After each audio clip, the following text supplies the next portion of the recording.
الحمد للہ نحمده ونستعینه ونؤمن به ونتوکل علیہ ونعوذ باللہ من شرور انفسنا ومن سیئات اعمالنا من يهده الله فلا مضل له ومن يضلل فلا هادي له ونشهد ان لا اله الا الله وحده لا شريك له ونشهد ان سيدنا ومولانا محمدا عبده ورسوله اما بعد بسم اللہ الرحمن الرحیم۔ مجھے بعض دوستوں نے مشورہ دیا کہ جی نبی علیہ السلام کی سیرت کو بیان کیا جائے، لہٰذا دو طرح کی ذہن میں خیالات آئے۔ ایک تو یہ خیال تھا کہ نبی علیہ السلام کی سیرت مبارک کو مختصر طور پر ایک دو ویڈیو میں، ایک میں نبی علیہ السلام کی مکی زندگی کا ذکر کر دوں، ایک میں مدنی زندگی کا ذکر کر دوں۔ لیکن پھر ذہن میں خیال آیا کہ کیوں نہ ہم نبی علیہ السلام کی سیرت مبارک کا تذکرہ تفصیل سے کریں۔ تو اس سلسلے میں سب سے پہلی چیز جو ہے وہ سلسلہ نسب ہے۔ تو سلسلہ نسب بعض لوگ بیان کرتے ہیں، مجھے خود یاد ہے اور میں نے زبانی یاد کیا، کیونکہ میں بہت متاثر ہوا جب میں نے بار بار حضرت مولانا طارق جمیل صاحب کے منہ مبارک سے نبی علیہ السلام کا نسب مبارک سنا۔ تقریباً 150 جو ہے تو ان کے شجع نسب میں 150 نام آتے ہیں۔ تو مجھے بڑا شوق ہوا، میں نے وہ زبانی یاد کر لیے۔ لیکن عجیب بات ہے، تحقیق کرنے کے باوجود کئی سال میں تحقیق کرتا رہا تو مولانا طارق جمیل صاحب کا جو بیان کردہ نبی علیہ السلام مجھے کہیں نہیں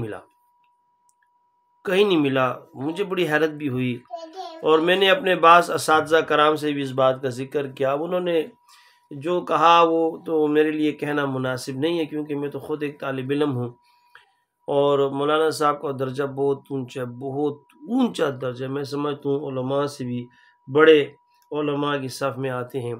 تو ظاہر انہوں نے سلسلہ نسب کہیں نہ کہیں سے لیا ہوگا۔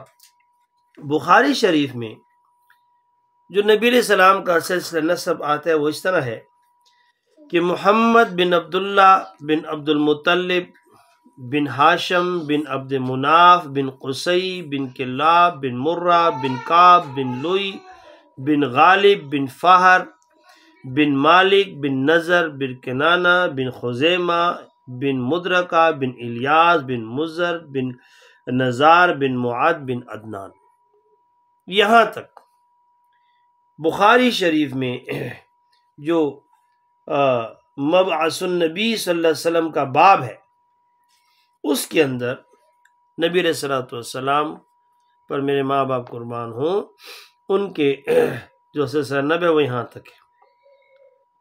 میں دوبارہ پڑھ دیتا ہوں، محمد بن عبداللہ بن عبد المطلب بن ہاشم بن عبد مناف بن قصی بن کلاب بن مرہ بن کعب بن لوئی بن غالب بن فہر بن مالک بن نضر بن کنانہ بن خزیمہ ابن مدرکہ بن الیاس بن مزر بن نزار بن معد بن عدنان۔ یہاں تک جو ہے امام بخاری نے ذکر کیا ہے، لیکن امام بخاری نے اپنی تاریخ میں عدنان سے حضرت ابراہیم علیہ السلام تک جو نام گنوائے ہیں، یعنی عدنان بن عدو بن مقوم ابن طارع ابن یشجب بن یعرب بن نابت بن اسماعیل ابن ابراہیم۔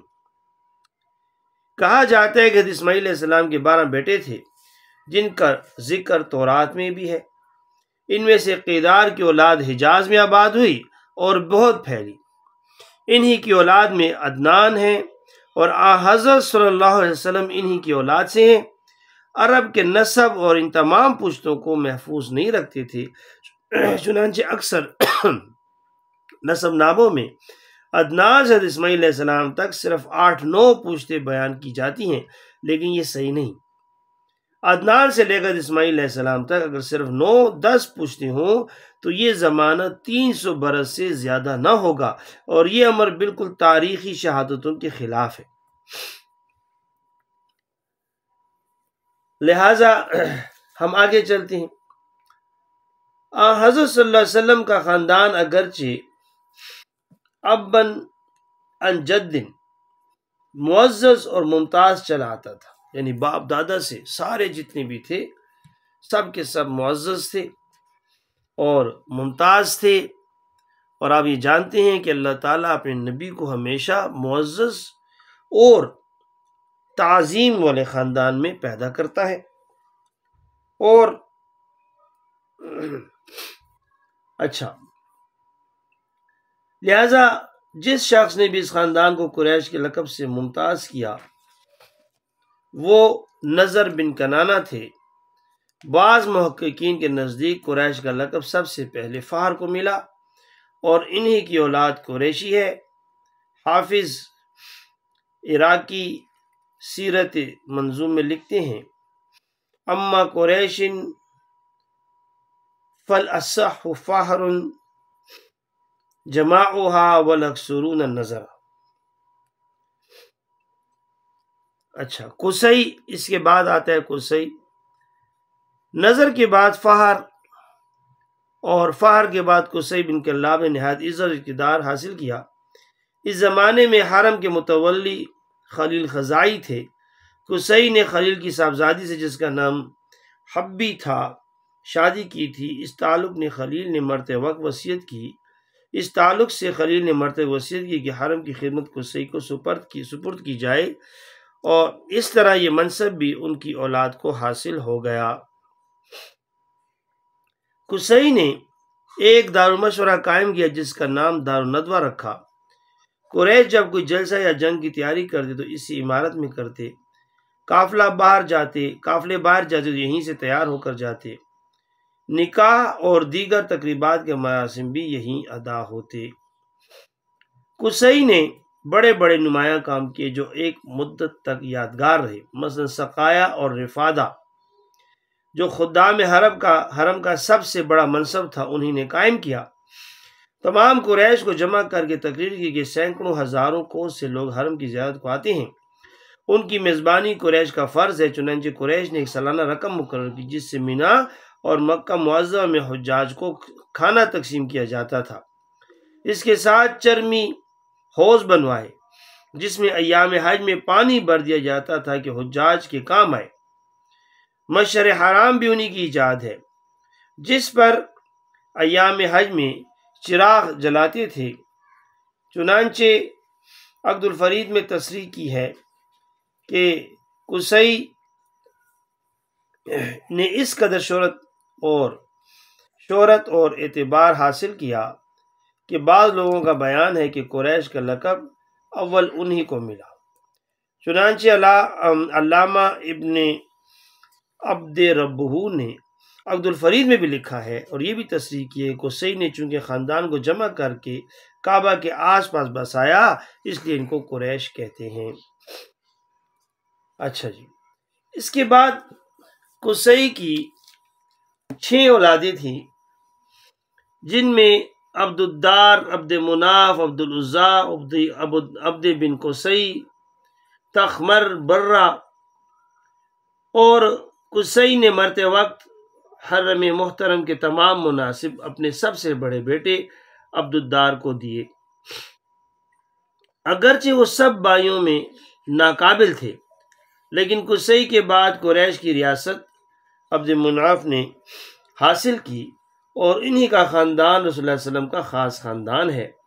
عبد مناف کے 6 بیٹے تھے، ان میں سے ہاشم نہایت صاحب اثر اور صاحب سہولت تھے۔ انہوں نے بھائیوں کو اس بات پر آمادہ کیا کہ حرم کے مناصب جو عبد الدار کو دیے گئے واپس لے لیے جائیں، وہ لوگ اس منصب عظیم کے قابل نہیں ہیں۔ عبد الدار کے خاندان نے انکار کیا اور جنگ کی تیاریاں شروع کی۔ بالآخر اس پر صلح ہو گئی کہ عبد الدار سے سقایا اور رفادہ واپس لے کر ہاشم کو دے دیا۔ اب یہاں پر جو سب سے نبی علیہ السلام کے خاندان کی جو سب سے مضبوط کڑی ہے، اب ہم اس کا ذکر کرتے ہیں، وہ کیا ہے؟ وہ ہاشم۔ اب توجہ سے سنیں تو انشاءاللہ آگے چل کر بہت ہم نبی علیہ السلام کی سیرت کے بہت دلچسپ واقعات سے روشناس ہوں گے۔ ہاشم حجاج کو نہایت شوق سے اور سیر چشمی سے کھانا کھلاتے تھے، حوضوں میں پانی بھروا کر زمزم اور مینا کے آس پاس سبیلے رکھتے تھے، تجارت کی نہایت ترقی دی، کیسے روم سے خط و کتابت کر کے فرمان لکھوایا کہ قریش جب اس کے ملک میں اسباب تجارت لے کر جائیں تو ان سے کوئی ٹیکس نہ لیا جائے۔ حبش کے بادشاہ نجاشی سے بھی اسی قسم کا فرمان حاصل کیا، چنانچہ اہل عرب جاڑوں میں یمن اور گرمیوں میں شام اور ایشیا کوچک تک تجارت کے لیے جایا کرتے تھے۔ اس زمانے میں انگوریا جسے آج کل انقرہ کہا جاتا ہے، جو ایشیا کوچک کا مشہور شہر ہے، کیسر کا پایا تخت تھا۔ تجار قریش یعنی جو قریش کے تاجر تھے، انگوریا میں جاتے تو کیسر نہایت عزت و حرمت سے خیر مقدم کرتا تھا۔ عرب میں راستے محفوظ نہ تھے، ہاشم نے مختلف قبائل میں دورہ کر کے قبائل سے معاہدہ کیا کہ قریش کے کاروان تجارت کو ضرر نہ پہنچائیں گے، جس کے سلسلے میں کاروان قریش ان قبائل میں ان کو ضرورت کی چیزیں لے کر خود جائے گا اور ان سے خرید و فروخت کرے گا۔ اب ہاشم کو ہاشم کیوں کہتے ہیں؟ یہ بہت بڑا سوال ہے، اور میں جب بھی اس کو بیان کرتا ہوں مجھے بڑا اچھا لگتا ہے۔ ایک دفعہ مکہ میں قحط پڑا، ہاشم نے اس قحط میں روٹیاں چورا کر کے لوگوں کو کھلائیں، اس وقت سے اس کا نام ہاشم مشہور ہو گیا۔ عربی زبان میں چورا کرنے کو حشم کہتے ہیں، حشم چورا کرنا، تو اس کا جو اس میں فاعل ہے وہ ہاشم بن گیا۔ ایک بار تجارت کی غرض سے شام گئے، راستے میں مدینے میں ٹھہرے، وہاں سال کے سال بازار لگتا تھا۔ بازار میں گئے تو ایک عورت کو دیکھا جس کی حرکات و سکنات سے شرافت اور فراست کا اظہار ہوتا تھا، اس کے ساتھ حسین اور جمیل بھی تھی، یعنی خوبصورت خاتون تھی۔ دریافت سے معلوم ہوا کہ خاندان بنی نجار سے اور سلمہ نام ہے۔ حشام نے اس سے شادی کی درخواست کی، اس نے قبول کر لی، غرض نکاح ہو گیا۔ شادی کے بعد یہ شام کو چلے گئے اور غزوہ میں جا کر انتقال کیا۔ سلمہ کو حمل رہ گیا تھا، لڑکا پیدا ہوا، اس کا نام شیبہ رکھا گیا۔ اس نے قریباً 8 برس تک مدینے میں پرورش پائی۔ ہاشم کے بھائی جس کا نام مطلب ہے، ان کو یہ حالات معلوم ہوئے تو فوراً مدینہ روانہ ہوئے۔ وہاں پہنچ کر بھتیجے کی جستجو کی، سلمہ نے ان کے آنے کا حال سنا تو بلوا بھیجا۔ 3 دن مہمان رہے اور چوتھے دن شیبہ کو ساتھ لے کر مکہ معظمہ روانہ ہوئے۔ ان کی عمر 8 برس تھی۔ یہاں آ کر ان کا نام عبد المطلب پڑ گیا۔ اب عبد المطلب نام کیوں پڑا عبد المطلب؟ تو عبد المطلب کے لفظی معنی غلام ہے، غلام یعنی مطلب کہتے ہیں غلام کو۔ اس لیے ارباب سیر نے وجہ تسمیہ میں بہت سے اقوال نقل کیے، جن میں صحیح تر یہ ہے کہ چونکہ مطلب نے ان کی پرورش کی تھی اور یہ یتیم تھے، اس لیے عرب کے محاورے کے مطابق غلام مطلب یعنی غلام مشہور ہو گئے۔ عبد المطلب کی زندگی کا بڑا کارنامہ یہ ہے کہ چاہے زمزم جو ایک مدت سے اٹھ کر گم ہو گیا تھا، یعنی اللہ تعالیٰ نے ان کو چھپا دیا تھا، انہوں نے اس کا پتہ لگایا اور کھدوا کر نئے سرے سے درست کروایا۔ انہوں نے منت مانی تھی کہ 10 بیٹوں کو اپنے سامنے جوان دیکھ لیں گے تو ایک کو خدا کی راہ میں قربان کر دیں گے۔ خدا نے یہ آرزو پوری کی۔ 10 بیٹوں کو لے کر کعبہ میں آئے اور پجاری سے کہا کہ ان 10 پر قرعہ ڈالو، دیکھو کس کے نام قرعہ نکلتا ہے۔ اتفاق سے عبداللہ کا نام نکلا۔ یہ ان کو لے کر قربان گاہ کو چلے۔ عبداللہ کی بہنیں جو ساتھ تھیں رونے لگی اور کہا کہ ان کے بدلے 10 اونٹ قربان کیجیے، ان کو چھوڑ دیجیے۔ عبد المطلب نے پجاری سے کہا کہ عبداللہ پر اور 10 اونٹوں پر قرعہ ڈالو۔ اتفاق سے عبداللہ ہی کے نام پر قرعہ نکلا۔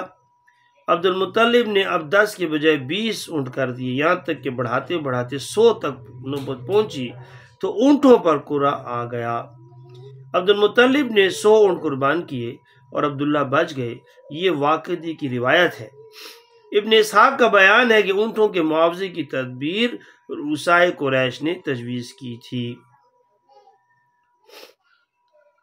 اسی لیے دیکھیں نبی علیہ الصلوۃ والسلام نے فرمایا ہے انا ابن الذبیحین، انا ابن الذبیح، یعنی میں 2 ذبیحوں کا بیٹا ہوں۔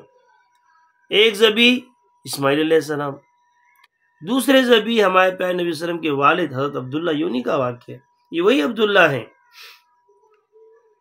کہ دیکھیں، اور مزے کی بات میں نے بہت سی کتابوں میں بڑی عجیب عجیب باتیں پڑھی عبد المطلب کے بارے میں۔ یقین کریں عبد المطلب نبی نہیں تھے،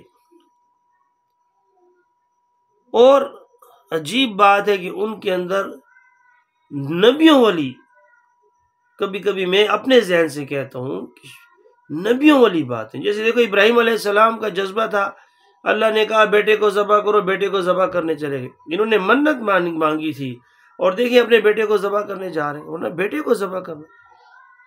اسی طرح آب زمزم جب انہوں نے دریافت کیا تو انہوں نے خواب دیکھا تھا، خواب میں ان کو بار بار بتایا گیا، بار بار بتایا گیا، بار بار، تو 3 دفعہ جب دیکھا اور تیسری دفعہ البر، تو انہوں نے پوچھا بر کیا چیز ہے، ان کو نشانی بتائی گئی۔ اب چونکہ بات بہت لمبی ہو جائے گی، اس نشانی پر یہ پہنچے، اس کو کھودا اور آب زمزم کو نکالا۔ اسی طرح بڑی بات ہے ان کی، آپ کتابوں کے اندر آپ خود تلاش کریں، ان کی ایسی ایسی خوبیاں آپ دیکھیں گے، حیرت ہوتی ہے۔ تو نبی علیہ السلام کے خاندان، اگرچہ دیکھیں ہم یہ نہیں کہتے کہ وہ مسلمان تھے، مسلمان نہیں تھے، عبد المطلب مسلمان نہیں تھے، لیکن ان کی مہمان نوازی، ان کی فراست، ان کی خصوصیات، ان کی شجاعت، یقین کریں مجھے لگتا ہے پیغمبرانہ تھی۔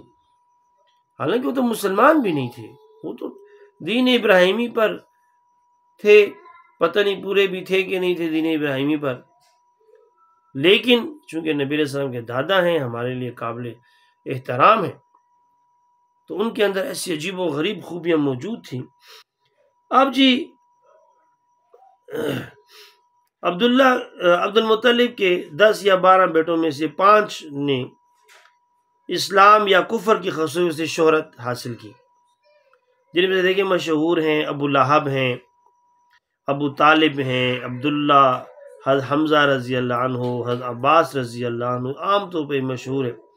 ابو لہب کا اصلی نام عبد العزیٰ ہے، یہ خطاب ہے ان کا ابو لہب۔